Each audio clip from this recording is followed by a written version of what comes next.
Muitas vezes, depois da cirurgia, ou às vezes até com tratamento padrão, hoje muito comum dos agonistas do GLP-1, o Ozempic, o Mounjaro, ali se o paciente, ele refere quase que uma liberdade, assim, eu finalmente deixei de ser escravo da comida, eu deixei de ficar pensando só em comida, eu como uma quantidade, uma porção adequada e aquilo me satisfaz. Então, na maioria das vezes, o paciente ele sente uma diferença enorme, mas muitas vezes, quando ele tem uma relação emocional mais doente com a comida, ele acaba não percebendo essa diferença, né? E não é raro isso ser um dos motivos para ele ter ou uma perda de peso insuficiente depois de uma cirurgia bariátrica, ou até mesmo reganho. Sim.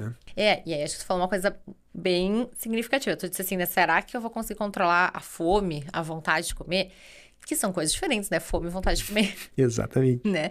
Então, eu acho que agora a gente está caminhando dentro do tratamento da obesidade para fazer algo que a gente precisa fazer, que é entender os diferentes tipos de comer, né? Porque que nem quando a gente fala, por exemplo, de tratamento na psiquiatria, né? Então, eu tenho lá os transtornos de ansiedade, mas uma coisa é eu tratar uma pessoa com transtorno de pânico, outra coisa é eu tratar uma pessoa com ansiedade generalizada, e outra coisa é uma pessoa com ansiedade social. Então, eu vejo, não sei se concorda na tua experiência como cirurgião bariátrico, mas acho que antes a gente botava um pouco mais tudo no mesmo saco, assim. Sem Né? dúvida. É obeso, vamos dar um jeito de comer menos. E hoje a gente tá entendendo que tá só um pouquinho, que é obeso, mas qual é o padrão alimentar preponderante?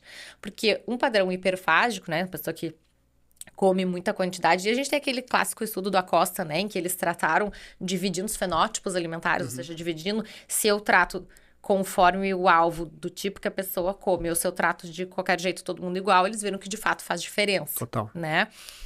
Então, o que eu penso, assim, um cérebro que tenha uma busca emocional, um comer predominantemente emocional, tá, tu vai reduzir o estômago, o cérebro, ele continua tendo, né? Ou mesmo o uso dos análogos das canetinhas, isso a gente vê, né? Então, no consultório, assim, eu tenho às vezes pacientes que vêm, usam análogo, mas vamos supor que o principal padrão não era hiperfágico, era mais um comer emocional, hedônico. Daí é aquele clássico paciente que faz assim, não tô com muita fome, vou escolher o meu sorvetinho, né? Vou escolher o meu hambúrguer. Daí eu tenho um evento na semana que vem, eu não vou aplicar o Ozempic, eu vou aplicar depois, porque eu vou querer beber, né? Uma semana. E aí eu já tive paciente assim, que aí tu faz a bioimpedância e a pessoa perdeu mais massa magra ainda, assim, né? Então, de forma alguma, querendo dizer que não é um tratamento bom, mas assim, quanto mais personalizado, né? Quanto mais a gente entender o diagnóstico, maior a chance de a gente fazer um tratamento adequado. Então, acho que isso hoje é a grande virada de chave na minha percepção, assim, a gente entender qual é o paciente que se beneficia mais da bariátrica, qual que é aquele que eu vou usar o análogo, vou combinar com a medicação que vai atuar no sistema de recompensa, qual é aquele que é mais um comer compulsivo, então eu vou usar uma medicação que atue mais na compulsão.